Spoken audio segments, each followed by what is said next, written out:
Hey, hey, hey, we're back again for the fourth segment of the Coon Prairie Ramblers here at the coffee shop in downtown Arcadia. That's right. And normally we start this segment called the If Bomb. This is the If Bomb segment. Normally we drop the bomb on y'all and blow it up, and me and Casey would both whistle, and then we'd hit the tables like that.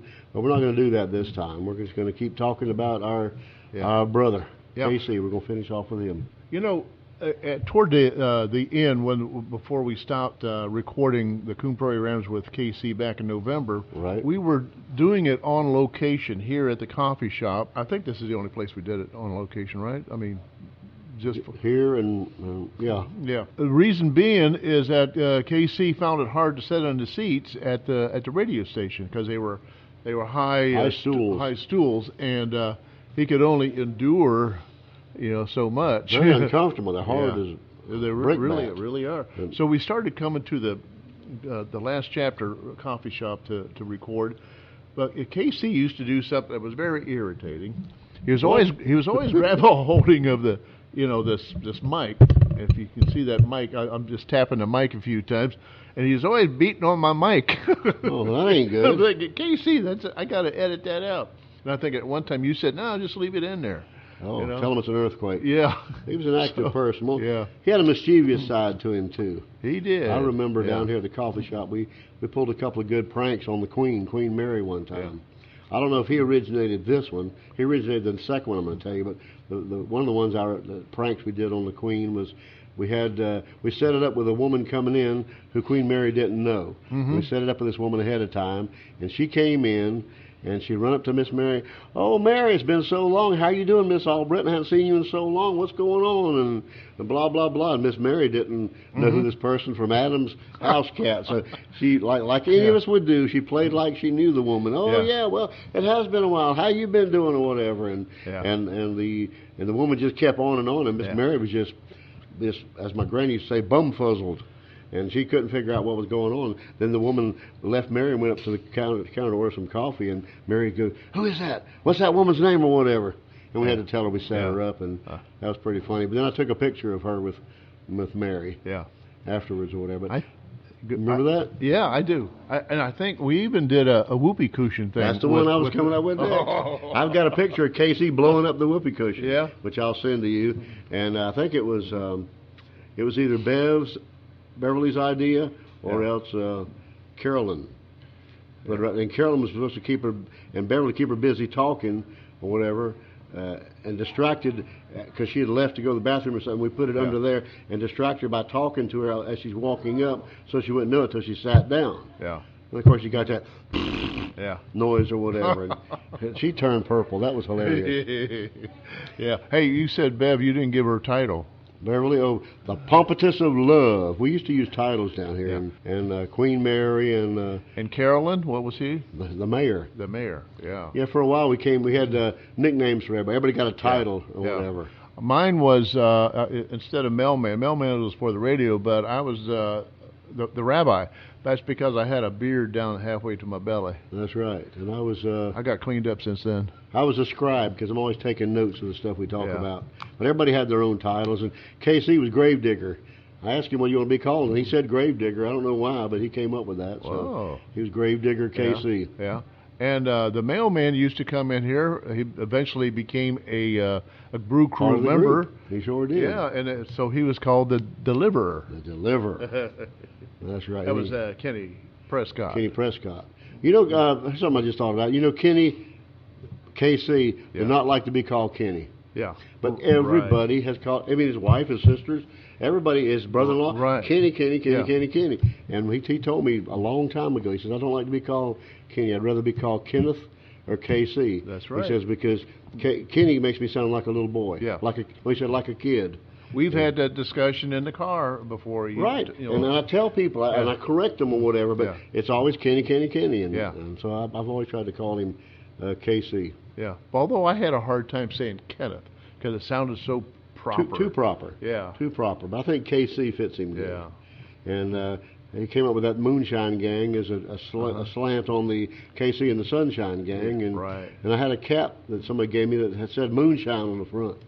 and I gave that to him. Yeah. He used to wear it at the radio station, and I have a few got a pictures picture of that that. So we'll put that on there. It's a black hat with a I have to go searching through the archives. I mean, I got quite an archive in there in that computer. That's right.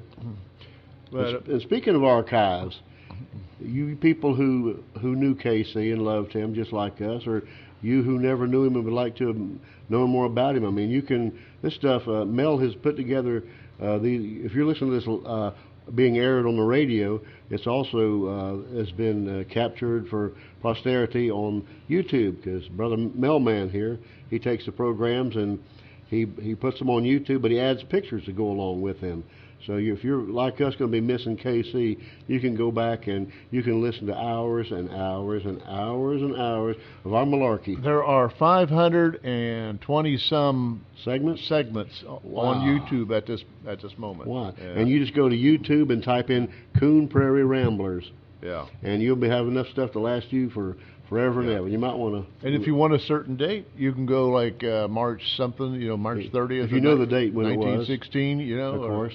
Not 1916. 2016. 2016. We go back to 2015, but all this stuff's out there, and I'm really glad that Mel captured that, because when you put pictures with it, it makes it more interesting to listen to. And on top of that, I mean, the best part is that it's saved now. Now that we've lost KC, you can go back and listen to him anytime. And we talked about everything under the sun just about over these few years, and he's told many a personal story about his life and growing up and stuff, and you can go back and just relive all that with him. It's the way to keep him with us forever and ever. Just last night, I posted one of the Coon Prairie Rambler segments on YouTube, Facebook, and I listened to it, and I listened to it all the way through, and it happened to be one where Luke wasn't here. He was on vacation or something. Camping or whatever.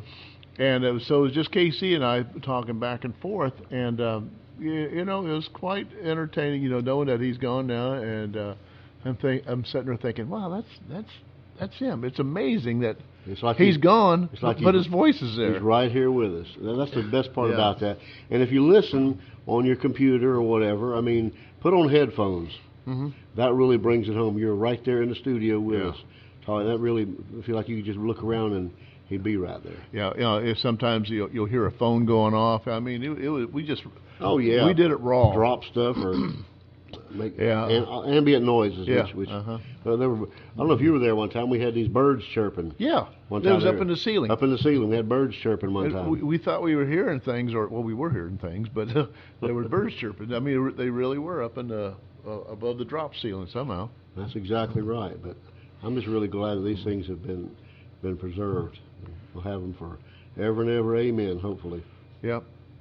And we always ended our last segment. This is being the fourth segment. We always ended it with KC giving the frequency. The frequency. Because if you remember, many years ago, when Dan Rather was the anchor at CBS Evening News or whatever, he was. It might have been even before he became the anchor, but he's been a reporter all these years. It might have been. When it goes back to the time he was accosted by a mentally ill person on the street, and those people that when they go off, whatever they're saying or thinking or feeling is real to them. Yeah. And he accosted Dan Rather, and he kept saying, "What's the frequency, Kenneth? What's the frequency, Kenneth?" And he was just demanding that of him. And finally, he got away and he escaped. He didn't get hurt or whatever, I don't think. But anyway, that became a catchphrase, and it was in the news, and people had a lot of laughs about it. And, if KC were here, he could tell us. There's a rock band that recorded a song called "What's the Frequency, Kenneth?" Because of that. Or that led to that or whatever. So what Mel's saying is how we would end our segments each time was, "What's the frequency, Kenneth?" Yeah. I would ask him that, and he'd say 1480 AM on your radio dial, blah, blah, blah. Yeah. And stuff like that. So I think we're going to keep Brother KC with us and use him at the end of each segment there. That way he's always going to be with us. Yeah. Hey, that'd be pretty neat. And we're going to keep on doing the Coon Prairie Ramblers. Like we said, we're going to have it'll be Luke and I, but we'll try to have a guest. A guest star. Yeah. So and the guest always worked out well. We've had some fun times. Sure have. So if you think you might want to be on there with us or whatever, give us a call. I'm in the phone book. Are you in the phone book? I don't know. I've never looked at the phone book for a long time. You have a landline? We do have a landline. Yeah, we should both be in the phone book. Yeah. You need us, or you can find us on Facebook. Or All the people wanting to sell me things know what my number is on the landline. I heard that. That's just crazy. Yeah, but the robocalls. But KC he's going to be with us forever and ever. But another way, if you're Facebook friends with KC, you can go back to his page or whatever. And scroll back and see some of his conversations. Or if you ever had private messages, you can click on those and open that up, and you can reread what you and he talked about. And I've done that because we've done we've done a lot of the private messaging, back and forth. In fact, just last night, I remember he said something to me, and I wanted to go back and find it. Check that out. Where that was. That's good. And normally, when someone passes away, I usually get rid of their Facebook page, because I've accidentally sent them a happy birthday. When their birthday, goodness. Yeah, that's not good. Instead of saying, well, happy birthday in heaven, I'm saying, well, happy birthday, Joe. Hope you have a good day. And then someone says, Joe's died. Oh, good night. That's happened to me before. But I'm going to hold on to KC's Facebook. I wouldn't delete it. I'm not going to delete it. For nothing. I looked at his page last night, and I scrolled down a little ways to the last thing he was putting on there and saying, and things like that or whatever. And a little bit below that, I found he had put a song on there. It's a Bob Dylan song. It's called Forever Young, and it was performed at this recording by a group called The Band. They're popular many years ago. They recorded with Bob Dylan, backed him up some. But anyway, the song Forever Young is about, may you grow up to do this and do that and have all these wonderful things in your life. And he tagged all of his grandkids with that. And the ones that didn't have Facebook, their name isn't highlighted, but he listed all of his grandkids. And I think he was dedicating that song to them. So if you go to his page and pull that up, you can click on that. I wanted to do it, but I didn't click on it because I know I'd be crying or whatever. Oh, yeah. Anyway, it's a cool thing. And KC posted a lot of songs. He did. He was a music man. He's a genius. And he posted a lot of songs. Never heard of. Yeah. He would find these little known songs, and they meant something. He knew a good song when he heard it. And I admit it, I know a lot about music, but there's a ton of stuff I've never heard of that he put on there. Yeah. So he educated me in the ways of with music. He educated me with a lot of good philosophy and the cowboy life, and I learned a lot from him. And KC attended the cowboy church.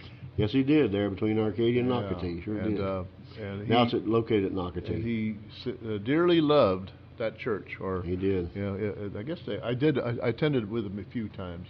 But anyway, we're running out of time here. We're down just a couple seconds, so we're going to have to... Well, anyhow, our time to torture you has ran out. I'm afraid so. We're going to have to quit the torture and let y'all slide, so... This time. All right, brother. What is our frequency? 1480 AM on your radio dial, WFLN, Arcadia's news and information station.